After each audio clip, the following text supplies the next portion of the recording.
ბატონ ვალერი ჩეჩელაშვილი შემომიერთა, რომელიც საქართველოს სტრატეგიული ანალიზის ცენტრის გეოპოლიტიკური კვლევების ცენტრის ხელმძღვანელია. მადლობა ბატონ ვალერი, კვირა საღამოს ჩვენთან ერთად ყოფნისთვის.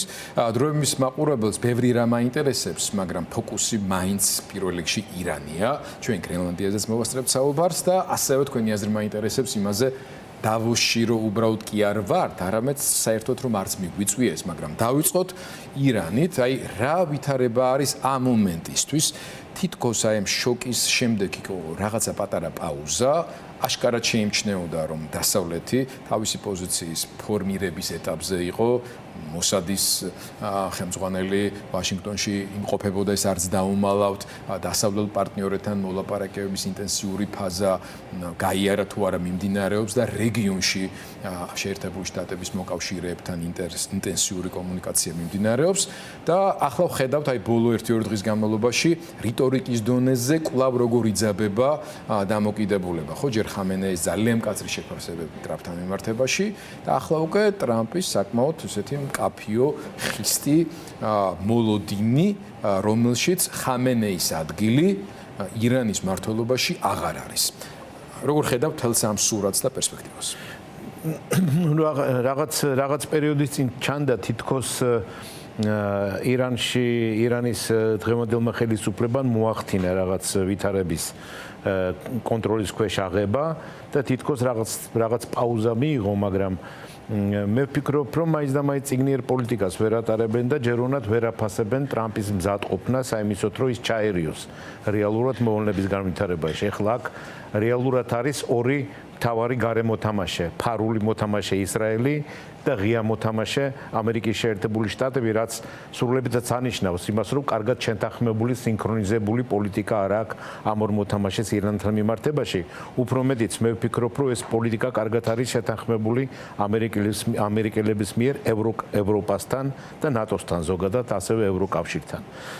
ეხლა პრინციპში რაც არ უნდა, როგორც არ უნდა განვითარდეს მოვლენები, ერთი რამე არის ცხადი, რომ ის ფუნდამენტალური პრობლემები, რომელიც შეექმნა რეჟიმს, თეირანის რეჟიმს დღეს არცად არ გამქრალა და არ გაქრება.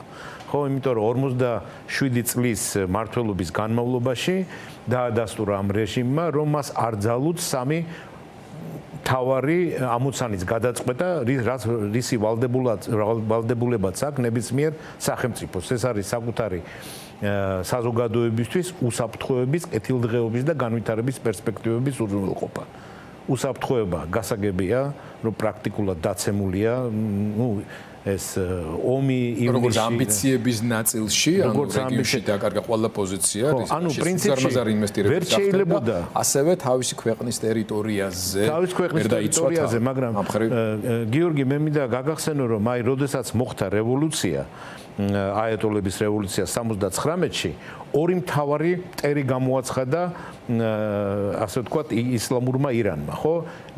მტერი ნომერი 1 ამერიკის შეერთებული შტატები, მტერი ნომერი 2 საბჭოთა კავშირი და ამასთან ერთად განცხადებული, ასე ვთქვათ, მიზანი, რომ დაანგრიოს, დაშალოს, ასე ვთქვათ, გაანადგუროს ისრაელის სახელმწიფო. ეხლა ირანის პოტენციალის მქონე ქვეყანა ამისთანა მიზნებს რო ისახავს, ხო? გასაგებია, რომ ეს მიიყვანს ძალიან ცუდ შედეგებამდე და ეს ვნახეთ პოლიტიკურად, ეკონომიკურად, ყველანაირად. ეხლა რა თქმა უნდა, კიდევ აქვს, მე ვფიქრობ, შანსი ირანის ხელისუფლებას, რომ რაღაც ტრანსფორმაციების და კომპრომისების მოძებნის ხარჯზე მეტნაკლებად, ასე ვთქვათ, გამოვიდეს დანაკარგებით, მაგრამ გამოვიდეს ამ კრიზისიდან. ეს არის დაკავშირებული იმასთან, მე ვფიქრობ, რომ პეზეშკიანმა უნდა აიღოს თავის თავზე, ასე ვთქვათ, განსაკუთრებული როლი. დაახლოებით უხეშად რო შევადაროთ, იგივე როლი ითამაშოს ირანში, რაც ქალბატონმა გონზალესმა აიღო თავის თავზე ვენესუელაში, მაგრამ როგორც ვხედავ ახლა და როგორც ჩანს ბუნება დღევანდელი ხელმძღვანელების, აიათოლების, ასე ვთქვათ, თეირანში, მე ვფიქრობ, რომ ამისთვის ისინი მზად არ არიან. ეს გამკაცრებული ტონი, მე ვფიქრობ, არის ძალიან უხეში შეცდომა და უფრო რეალისტური ჩანს. ეხლა რომ მის მაგივრად რომ რაღაც ინერციით გაეგრძელებინათ არსებობა რაღაც თვეების განმავლობაში, რაღაც კვირეების განმავლობაში შეექმნება ძალიან სერიოზული პრობლემები აი აქ შემოდის უკვე რეგიონის სხვა მნიშვნელოვანი მოთამაშეების ინტერესებიც, ხო? ბევრ მათგანს არა მარტო საუდის არაბეთს, არამედ პირიქით საუდის არაბეთის დომინირების მოშიშ ქვეყნებსაც პარალელურად არ უნდა ძლიერი ირანი, მაგრამ არც იმდენად დასუსტებული ან მით უმეტეს დაშლილი, რომ საუდის არაბეთის დომინირების ყველა წინაპირობა შეიქმნას, ან ირანი გარდაიქმნას ერთმნიშვნელოვნად ისეთ პროამერიკულ სახელმწიფო თავისი რესურსებით, რომ შეერთებულ შტატებს და დასავლეთს გაუჩნდეს კიდევ უფრო მყარი დასაკრდენი სტრატეგიული მისი ტრადიციული სტრატეგიული მოკავშირეების პარალელურად, როგორც არის იგივე თურქეთი ან თუნდაც საუდის არაბეთი.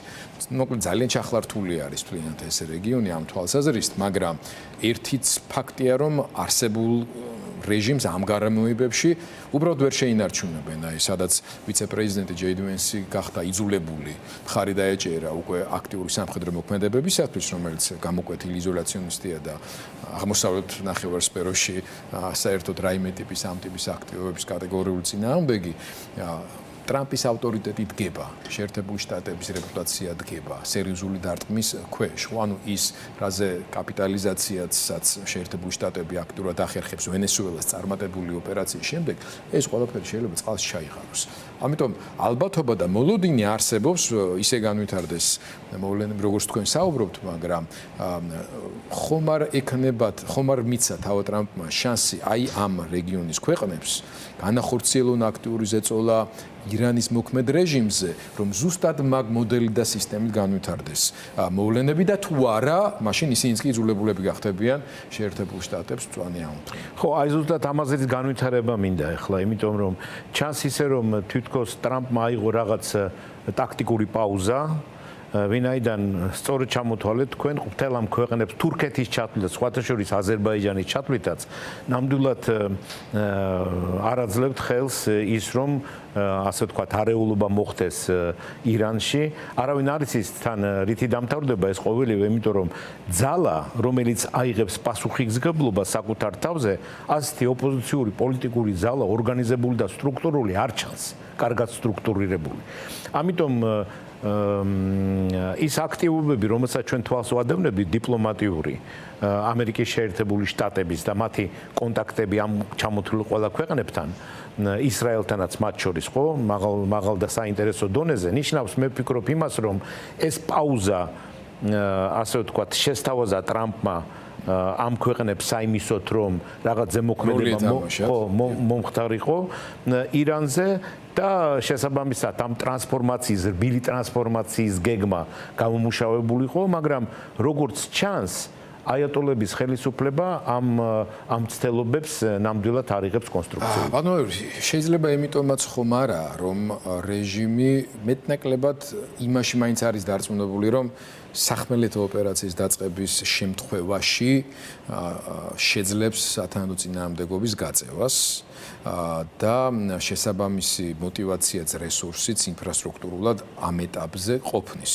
ანუ მას არანაირი შესაძლებლობა არ აქვს დაუშვათ ჰაერში გაუწიოს კონკურენცია, არ აქვს შესაძლებლობა რაიმე ტიპის სპეცოპერაციებს აღუდგეს წინ, მაგრამ თუ კი აი რაღაც ის კონვენციური წინააღმდეგობის ფაზა დადგა მისავე ტერიტორიაზე, ირანის საკმაოდ რთული გეოგრაფიული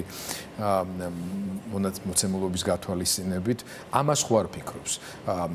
ან თქვენ საერთოდ ელით რომ შეიძლება რაღაც სახმელეთო ტიპის ოპერაცია დაიწყოს თუ აი რა ვერს იმ შემთხვევაში თუ არც ამ რეგიონის ქვეყნებს არ გამოვიდათ შუამავლობა იმ შემთხვევაში თუ ვერ დაიყოლიეს ტრანსფორმაციის პროექტზე რომ აი ფეზეშკიანი სამოქალაქო მმართველობის ელემენტი აქტიურად შემოვიდეს რაღაცა ტიპის რეფორმები დაანონსდეს მაინც და ასე შემდეგ ამას ალბათ არ იზამენ იმიტომ რომ მაშინ მთლიანად შეიძლება ჩამოეშალოთ ყველაფერი ხო იმიტომ რომ სისუსტის გამოხატულება იქნება რა რესურსები აქვს შეერთებულ შტატებს თავის მოკავშირეებთან ერთად რომ მუქარა აღასრულოს. ნუ მე ვფიქრობ რომ სახმელეთო ოპერაცია სრულიად გამორიცხულია, ვინაიდან ეცქნებოდა ძალიან სერიოზული საჩუქარი. ირანის დღევანდელი ხელისუფლებისთვის და ამ შეცდომას ამერიკელები რა თქმა უნდა არ დაუშვებენ, კარგად ისწავლეს გაკვეთილები ავღანეთის და ერაყის მათ შორის, მაგრამ ამერიკას გააჩნია ძალიან დიდი პალიტრა რესურსების და ინსტრუმენტების ზემოქმედების, მათ შეუძლიათ განახორციელონ წერტილოვანი დარტყმები, საჰაერო დარტყმები, სპეცოპერაციები და ასე შემდეგ და იმდენად არის ეს ეს მოლოდინი იმდენად დიდია შექმნილი ირანის საზოგადოებაში, როგორც მე ხვდები და ამას სხვათა შორის ამაზე მეტყველებს ის მანიფესტაციები, რომელსაც ჩვენ თბილისშიც ვადევნებთ თვალყურს, ხო? და მინდა ვთქვა სხვათა შორის, რომ არაჩვეულებრივი ახალგაზრდები არიან, ძალიან ნათელი სახეებით, ინტელიგენტი. საერთოდ ირანი ხო არის ძალიან დიდი და მდიდარი კულტურის ქვეყანა, ხო? რომლის 1000 წლეულები ითვლის ისტორია ირანის. გაცილებით უფრო ადრე დაიწყოს ისტორია, ვინდრე ისლამი შემოვიდა ირანში და ამას სხვათა შორის თანდათანობით ირანელები უბრუნდებიან ამ თავის საწყისებს და თავის ფესვებს. ხო და მე ვფიქრობ, რომ ეს იმდენად არის მომზადებული, რომ ნებისმიერი სახის 1-2 ეფექტური დარტყმა, რომელიც ჩვენ ვიხილეთ მაგალითად ივნისში შარშან და თუ ვთქვათ რაღაც სპეცოპერაცია, იქნება სრულიად საკმარისი საიმისოდ, რომ ქვევიდან დაწყებულმა ამ ძლიერმა ასე ვთქვათ წინააღმდეგობამ რეჟიმის წინააღმდეგ შეცვალოს მთლიანად სახელმწიფო წყობა ირანში. ხო, ნუ იქ ალბათ გადაწყვეტი მნიშვნელობა იქნება რეჟიმის შიგნით წინააღმდეგობების გაჩენას. რაღაც გარკვეული გამოცდილება შეერთებულ შტატებს ამ ხრებ მუშაობის კუთხით აშკარად დაუგროვდა ვენესუელის მაგალითზე რო ვთქვათ. მოდით ახლა გადავინაცვლოთ ნამდვილად არ არის ეს უფრო რთული თემა, ბუნებრივია, იმიტომ რომ ცივილიზებულ სამყაროში გარჩევას უკავშირდება და ეს არც კი შეედრება, არც რისკებით, არც პოტენციური პრობლემებით იმას, რაც ახლა ჩვენ საუბრობდით, მაგრამ თუნდაც იმისთვის, რომ ცივილიზებული სამყაროს მიერ დედამიწაზე არსებული ტირანიებისა და სისხლისღურის შეჩერებაზე პასუხისმგებლობა ასე ვთქვათ, უფრო მეტად ეფექტური იყო, ძალიან დიდი მნიშვნელობა აქვს დასავლურ ბლოკში ერთიანობას. ყოველფერზე საერთო აზრი გასაგებია, რომ ვერ იქნებათ დემოკრატიული ცივილიზებული გარემოა, მაგრამ ცივილიზებული უნდა იყოს ეს ურთიერთობები რაღაც წესებზე დამყარებული. აი ამ ხრივ აშკარად გაჩნდა გარკვეული პრობლემები გრენლანდიის მომავალთან დაკავშირებით. ნუ მივეჩვიეთ იმას, რომ ზოგადად ტრამპი უცნაური და რთული მოთამაშე არ არის სისტემური პოლიტიკოსი ამ თვალსაზრისით, მაგრამ ნუ გრენლანდიასთან მიმართებაში ნუ ბევრს ეჩვენება, რომ უკვე ნამეტანია და ეს გამოიხატება უკვე ევროპელების რეაქციებშიც. უცნაურობა მათ შორის იმაში მდგომარეობს, რომ თავის ერთ-ერთ ყველაზე აქტიურ მოკავშირეებს, ვინც მოწონს მაგალითად სტუბი, ხო ფინეთსაც კი უწესებს 100%-იან ტარიფს. აი ხა ჩვენ სპეციალურად მივეცი კომენტარად ჯორჯია მელონის ეს შეფასება ძალიან ზომიერი და თავშეკავებული იყო. ხაზი გაუსვა, რომ ესაუბრა ტრამპს რამდენიმე საათით ადრე და უფრო კომუნიკაციის ნაკლებობას აბრალებს, ანუ სივრცეს ხადია იტოვებენ იმისთვის, რომ არ გამწვავდეს უფრო მეტად. აი თქვენ მთლიანობაში რას მიაწერთ იმას, რაც ახლა ხდება გრენლანდიასთან მიმართებაში და სანამდე რა წერტილამდე შეიძლება მივიდეს ეს დაძაბული. ნუ იცით ჩანს, რომ ტრამპი დაარწმუნეს, ვინ დაარწმუნა არ ვიცი, ალბათ საკუთარმა გუნდმა, იმაში, რომ გრენლანდიის მნიშვნელობა არის აბსოლუტურად ფასდაუდებელი ამერიკისთვის, მათ შორის პოლიტიკური, სამხედრო და ეკონომიკური მიზეზებიც ალბათ ჩამოაყალიბეს კარგად, მაგრამ მე მინდა ვთქვა, რომ სრულიად გამოვრიცხავ, აბსოლუტურად გამოვრიცხავ რაიმე სახის სამხედრო ოპერაციას გრენლანდიაში. რატომ? იმიტომ რომ ბოლო კენჭისყრამ სენატში ძალიან კარგად დაგვანახა, რომ ვენესუელის მიმართებაშიც კი თითქმის მიიღო გადაწყვეტილება სენატმა, რომ მისი თანხმობის გარეშე არ შეეძლება ტრამპს რაიმე სახის სამხედრო ოპერაციების წარმოება ვენესუელაში. მხოლოდ ჯიდი ვენსის ერთმა ხმამ გადაწონა ეს ამბავი და ეხლა გრენლანდიასთან მიმართებაში მე სრულიად გამოვრიცხავ, რომ სენატის თანხმობას მიიღებს ტრამპი, იმიტომ რომ ჯერ ერთი როს რო გააკეთო წმინდა სამართლებრივი თვალსაზრისით, ძალიან მნიშვნელოვანი საერთაშორისო პოლიტიკური ინსტრუმენტების დენონსირება მოუწევს ამერიკის სენატს, მაგალითად როგორიც არის ჰელსინკის 1975 წლის დასკვნითი აქტი. ისედაც იმპიჩმენტზე კბილებს ილესავენ და ეს დამატებით სამართლებრივი და სხვათა შორის სერიოზული პრობლემა გახდა. ეს პრობლემას უქმნის საკუთრივ თვითონ რესპუბლიკურ პარტიაშიც, იმიტომ რომ აი სენატორ უიკერის გამოსვლა ამაზე ძალიან ნათლად მეტყოდებს. ეხლა მე დარწმუნებული ვარ, რომ ევროპელები და ტრამპის ადმინისტრაცია აუცილებლად გამონახავენ რაიმე, ნუ მაგალითად შეიძლება იყოს შემდეგი გამოსავალი, ხო? საერთოდ გრენლანდიის ფართობი არის 2.166.000 კვადრატული კილომეტრი. ეხლა მაგალითად საქართველოს რო შევარდორო, ჩვენ სულ ავართ 70,000 კვადრატული კილომეტრი. კანადა უზარმაზარი ჩვენ იმიტომ რომ ვიზუალურად ცოტა ესეთი წარმოადგენა გვაქვს კონტინენტალური ამერიკის 1/4-ია პრაქტიკულად, ხო? ეხლა თუ მაინც და მაინც ამერიკას ჭირდება ეს რაღაც სამხედრო მნიშვნელობისთვის და ამ შემდეგ, ნუ შეიძლება ბოლო-ბოლო იყიდოს 1.70 საქართველოს ხელა, ნუ თქვათ ნაწილი გრენლანდიის, ხო? თავისი ბაზებისთვის მნიშვნელოვანი თავისი ბაზებისთვის, განლაგებისთვის, საკუთრებისთვის, ეხლა უზამას ეს პრობლემები არ აქვს ყველა. ეს პრობლემები არ აქვს, მაგრამ მაინც და მაინც თუნდაც საკუთრებაში ბაზებში ერთებული შტატების ცივი ომის დროს და ახლა შეამცირეს ძალიან მნიშვნელოვანი. ხო, მაგრამ ეუბნებიან რომ მოდით რამეც კი და არა, უფრო მეტიც ნატოს ქვეყნები ეუბნებიან რომ ჩვენ ინტერესებშია, ეუბნებიან ნატოელები რომ თქვენა გახსნათ ბაზები და სრულიად დაუჭერთ მხარს. რა თქმა უნდა, დანიაც დაუჭერს. ანუ შეიძლება იყოს ამისთანაც თქვათ კომბინირებული გადაწყვეტილება, თქვათ ნაწილის შესყიდვა, განსაკუთრებით იმ წერტილების, რომელიც მაგალითად ტრამპს ესაჭიროება ამ ოქროს გუმბათის შექმნისთვის, როგორც ამბობს უსაფრთხოებისთვის, ანუ რაღაც წერტილებს აქვს განსაკუთრებული მნიშვნელობა. ჩემი ვარაუდით, ჩრდილოეთ ნაწილს გრენლანდიის მაგალითად, ხო? და დანარჩენზე ეკონომიკური თქვათ პროექტების განსახორციელებლად თქვათ გრძელვადიანი არენდა არა. მოკლედ, მე დარწმუნებული ვარ, რომ გადაწყვეტილება იქნება მიღწეული, მაგრამ ჯერჯერობით რა თქმა უნდა ჩვენ ასე ვთქვათ ცუდ სპირალს ვადევნებთ თვალყურს, იმიტომ რომ ეს 10%-იანი ასე ვთქვათ პირველი თებერვლიდან 10%-იანი ტარიფები შემდგომ პირველი ივნისიდან კიდე 25%-იანი დაცვის შემდეგ თან ესე იგი ამ კალათაში ჩაყარა ყველა ევროკავშირის წამყვანი ქვეყნების დიდი ბრიტანეთი, ნორვეგია, რომელიც ევროკავშირის ქვეყნები არ არიან და აიძულებს მათ რომ კონსოლიდირებული გადაწყვეტილება მიიღონ და ნუ ახლა ევროკავშირის შემთხვევაში ეს განსაკუთრებით მნიშვნელოვანია, იმიტომ რომ საერთოდ საგარეო ეკონომიკური პოლიტიკის საკითხები არის სრულიად ევროკომისიის კომპეტენციაში. ბატონო ვალერი, კიდევ ერთი თემა მინდა რომ მოვასწრო ჩვენი საუბრის დასასრულს, ჩვენს თავს რა ხდება ამ ნაწილშიც, თუმცა ეს ყველაფერი ჩვენს საისახება. დავოში არ ვარ წარმოდგენილი. როცა დავდიოდით ვერც მაშინ თქვა ვამტრევდით კაკლებს ზოგიერთი ხელისუფლების მე მახსოვს ივანიშვილი როცა შეიცვალა ხელისუფლება და ივანიშვილი როგორც პრემიერ-მინისტრი პირველი და ეს რომ შოკი იყო ჩვენთვის და იქ დამსწრეთათვის როცა მან დაიწყო იმის ახსნა რომ აი ეს მაჩვენებლები მონაცემები რომელთაც სააკაშვილის ხელისუფლება აპელირებდა საერთაშორისო არენაზე მიღწევებთან დაკავშირებით რომ ესო ფალსიფიცირებული იყო და არ არის ეგრევე საქმე რა როცა ყველა ელოდა რომ პირიქით უნდა ეთქვა რომ ჩვენ მართლა ბევრი ფული შემოიტანე და ინვესტიციები და ასე შემდეგ მაგრამ ნუ ახლა ამ შეცდომის დაშვების ამ მავნებლობის ჩადენის შესაძლებლობაც კი აღარ აქვს არც ივანიშვილს და არც მის წარმომადგენლებს. პრობლემაა ის, რომ საერთოდ მიწვეულებიც კი არ ვართ.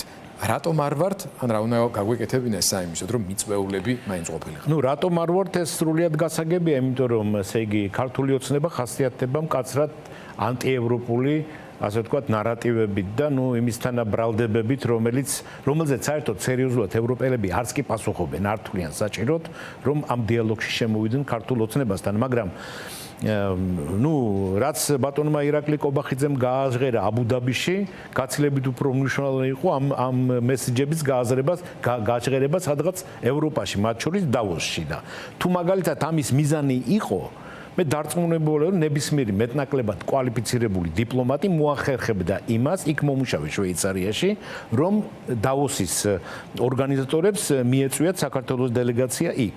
და ამისთვის მაგალითად რისი გაკეთება შეიძლებოდა?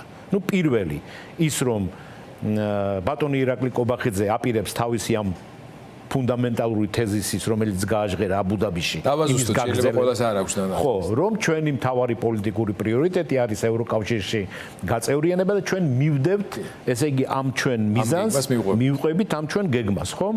და ეკნებოდა საშუალება რომ იქ ეთქვა და პასუხებიც გაეცა იმ კითხვებს. პრობლემა ზუსტად მაგაშია ბატონო, თქვენ როგორც ხა პროფესიონალი დიპლომატი და ამავდროულად საქართველოს გულშემატკივარი, ასე თქვათ, რჩევებს იძლევით. მასე თქვენც არ ვიცით თქვენ მეთანხმებით თუ არა, მაგრამ ყოველ შემთხვევაში მაყურებლისთვის მაინც ვიტყვი, ამაზე ძალიან გადაცემაში ვილაპარაკე. საქმეც იმაშია, რომ ყურბახიძეს ეს იქ უნდა ეთქვა. ყურის ქვეყნების წარმომადგენლობაში და სამხრეთ გლობალური სამხრეთის წარმომადგენლობაში. ძალიან გააკვირვა სხვათა შორის ამით. იმიტომ რომ იმათ ინტერესი ჩვენთან უპირველეს ყოვლისა მათ შორის სწორედ იმაში მდგომარეობს, რომ საქართველოს დასავლური ფინანსური ინფრასტრუქტურის ნაწილი არის და ეს პირდაპირ კავშირში ასევე საქართველოს პროევროპულ კანდიდატის სტატუსთან იქნება ვიზა ლიბერალიზაციასთან და ასე შემდეგ და ეს თუ არ იქნება ჩვენი წონა და ინტერესი მათთვის საგრძნობლად მოიკლევს.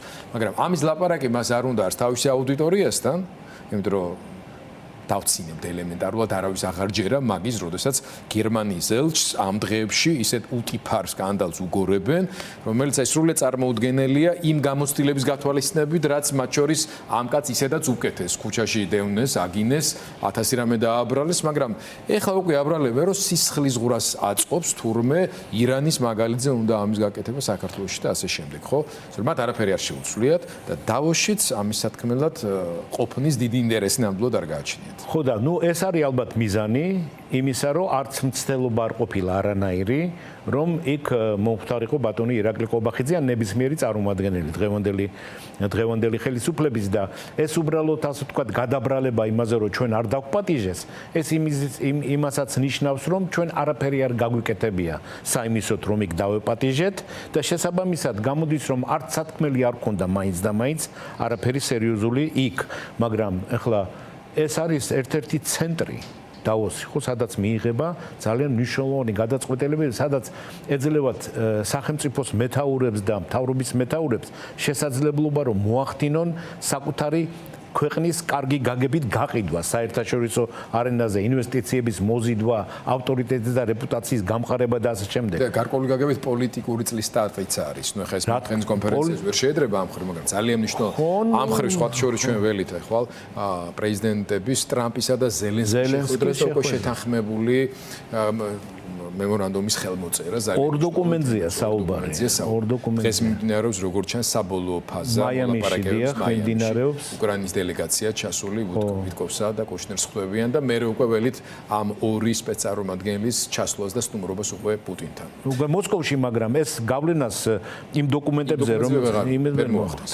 მაგრამ მოგვიწევს კომენტირება იმ შეხვედრებსაც თქვენთან ერთად. მათ შორის დიდი მადლობა, რომ ჩვენთან ერთად იყავით. მაყურებელს შევახსენებ, ვალერი ჩეჩელაშვილი გვეხმარებოდა საერთაშორისო პროცესების ანალიზში. მე მას დავამშვიდობები.